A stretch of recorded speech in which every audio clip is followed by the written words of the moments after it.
সন্ত্রাস, পদ্ম আজ করছে ভাষা সন্ত্রাস। বঙ্গবাসীদের খুঁজে খুঁজে ভরে দিচ্ছে জেলে, বিদেশি তকমা দিয়ে তাদের দিচ্ছে ঠেলে। বাংলা কি দেশের নয়? উঠছে অনেক প্রশ্ন, কোনো জবাব না দিয়ে মুখে কুলু পেটেছে কেন্দ্র।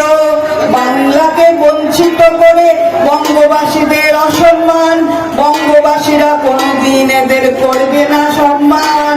ওরা বাঙালিদের নাগরিকত্ব কেড়ে নিতে চায়, আসলে বাংলাকে বরাবর বড় ভয় পায়। এরা হলো অলক্ষী, বাংলার শত্রু, তাই বাংলা এদের কখনো করবে না মিত্র। বাংলা থেকে অলক্ষী বিদায় করতেই হবে।